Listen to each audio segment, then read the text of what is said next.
Time for another episode of my review show. I'm standing outside the insect zoo at the San Francisco Zoo. This building houses all kinds of bugs. A thing about bugs is that I have a phobia of all bugs, including harmless ones.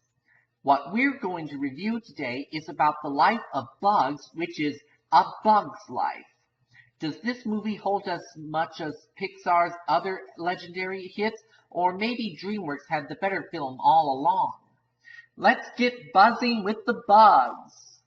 Come on, let's crawl to the ugly bug ball, and a happy time we'll have there, one and all at the ugly bug ball.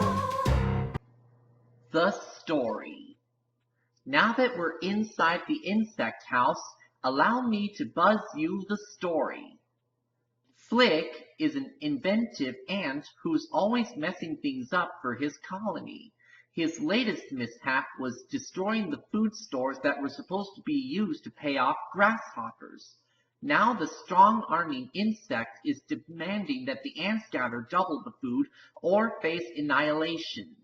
To avert disaster, Flick goes on a journey to recruit fighters to defend the colony. When he meets a band of high-flying circus insects, he thinks he's found his salvation. What do I think about this?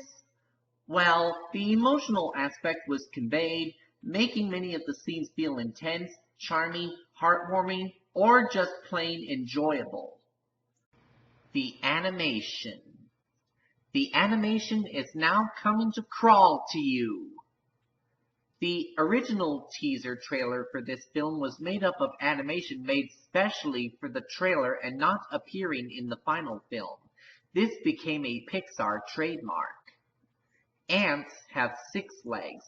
To make them appear more likable, the Pixar animators gave them 2 arms and 2 legs. The grasshoppers, in contrast, were designed to be less appealing, so they were given extra appendages. The tunnel in a tunnel joke was made in reference to Steve Jobs' CEO of Pixar and Apple plan for Apple's store in a store. Also, the hand gestures made by Hopper were modeled after gestures made by Jobs.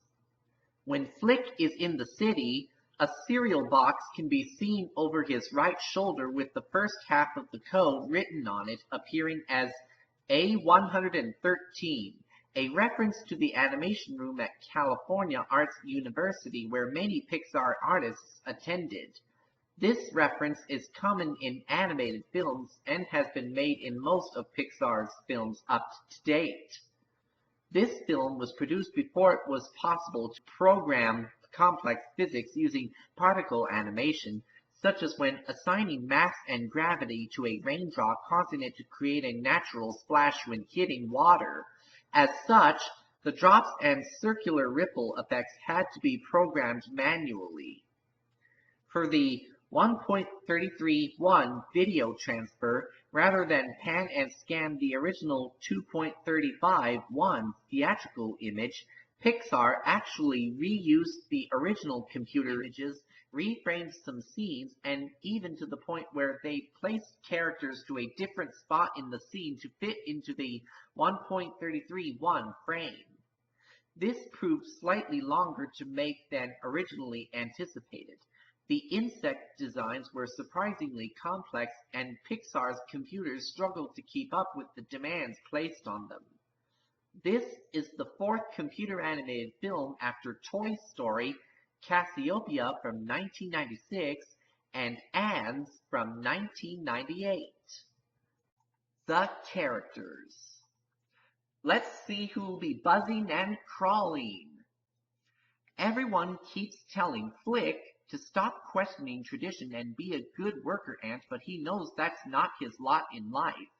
Even when the going gets tough, this resourceful but misguided ant risks everything despite some major setbacks and the prevailing perception that he's a failure. He is voiced by Dave Foley, who also voiced the Baldwin brothers from South Park, Bigger, Longer, and Uncut, and Terry from Monsters University.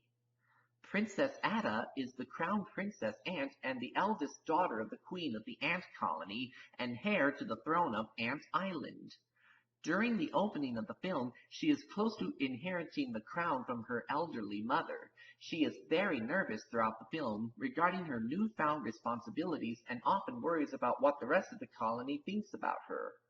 She is voiced by Julia Louis-Dreyfus, who also voiced Rochelle from Planes and Laurel Lightfoot the elf from Onward.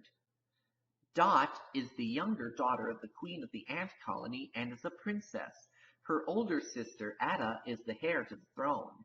Dot is initially Flick's only friend and supporter. She is a member of the Blueberries, a group similar to a scout troop. Like her sister and mother, she has wings, but they are not fully grown in due to her age. By the end of the film, however, she is capable of flight. Hopper is a feared grasshopper who is blind in one eye due to a scratch caused by a previous encounter with a blue jay. He leads his gang of grasshoppers, including his brother Molt and his violent savage enforcer Thumper, who keep full control over the ants. Unlike his gang, Hopper does not underestimate the ants' strength. He knows that while weaker than the grasshoppers as individuals, the ants outnumber his gang 100 to 1. And then there are the circus bugs who were fired by their greedy ringmaster P.T. Flea after an accident in which P.T. got burned. When Flick finds them in the city, he mistakes them for warriors when the bugs were actually pretending to be warriors. P.T. Flea is Pixar legend John Ratzenberger's favorite Pixar role because, in real life, I always get a kick out of those kinds of characters, people who just go into a rage for no explicable reason. He was always on edge. His blood pressure was always way over the top, and everything that he did was done in a panicked state, so it was a lot of fun to play him. There has always been some confusion as to which one is Tuck and Roll, but the set of beanbag dolls of the characters that were made by Disney reveals this. Tuck is the one with 2 eyebrows and Roll is the one with the unibrow. It's also worth noting that Roll has a deeper voice while Tuck has a slightly higher tone. Molt was created for the film to provide some comic relief out of the more uncomfortable moments with Hopper, but it was decided to make him Hopper's brother when it was realized that Hopper would never allow somebody as witless and annoying as Molt to stay with the gang otherwise.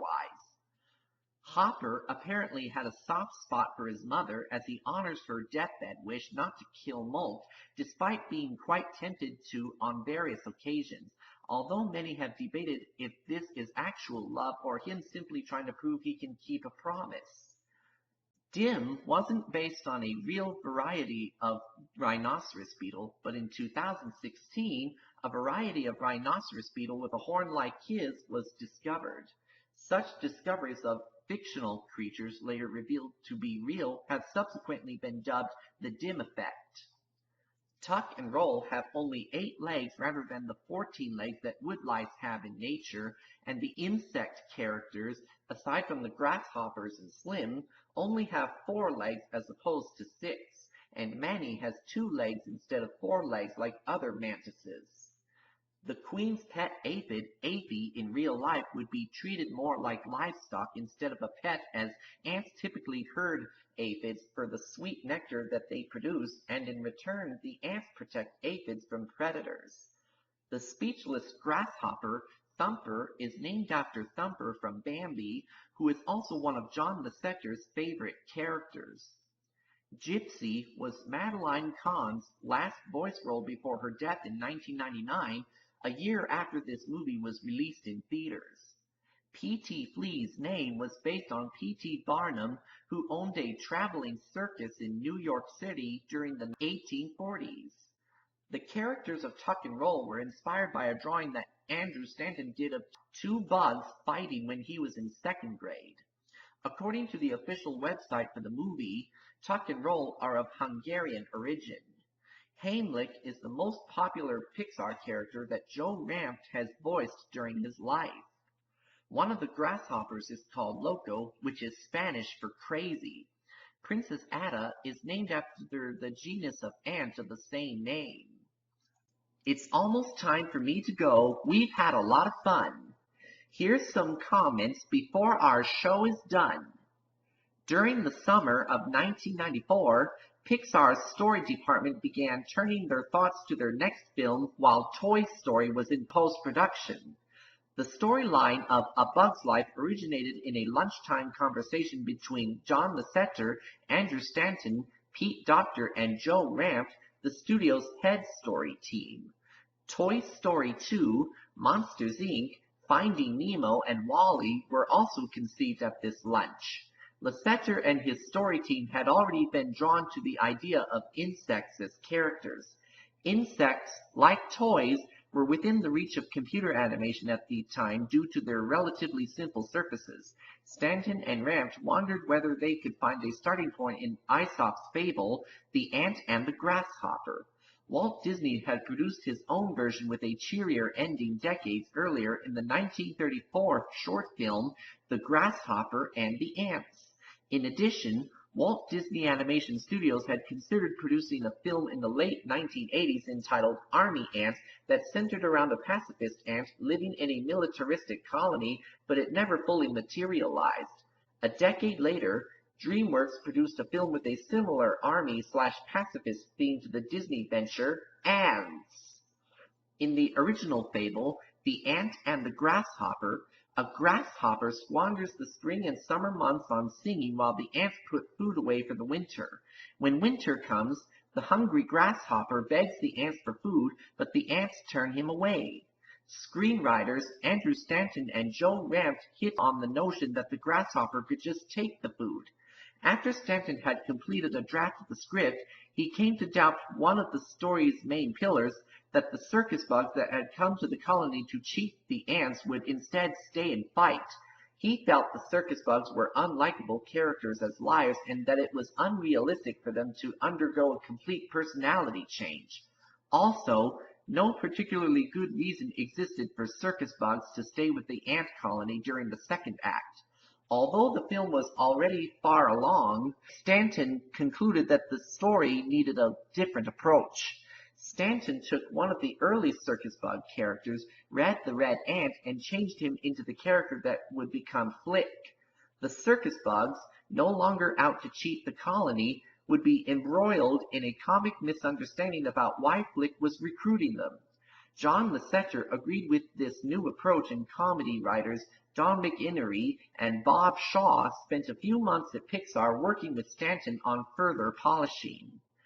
The movie closely resembles the 1954 classic Seven Samurai by Akira Kurosawa, a story about a village under attack by bandits demanding food compensation.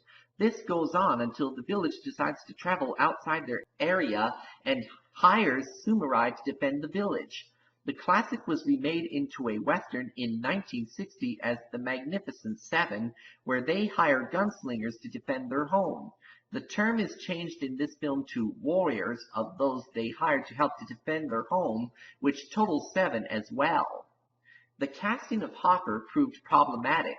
John Lasseter's top choice was Robert De Niro, who repeatedly turned down the part, as did a succession of other actors. Kevin Spacey met John Lasseter at the 68th Academy Awards ceremony, and Lasseter asked Spacey if he would be interested in doing the voice of Hopper. Spacey was delighted and signed on immediately. A similar film called Ants was released a month before this one. One of the producers for Ants was Jeffrey Katzenberg, who used to work for Disney but left after some disputes. This film grossed almost double the amount of rival production, Ants. Cody Cameron, Jason Alexander, Chris Farley, and George Wendt were considered the role of Heimlich. Antonio Banderas, Hank Azaria, and Frank Langella were considered for the role of Francis. Jack Black was considered for the role of Molt. Goran Visenjic, Richard E. Grant, and Chaz Palminteri were considered for the role of Hopper. Well, I better be buzzing off now. See you soon. Come on, let's crawl to the ugly bug ball.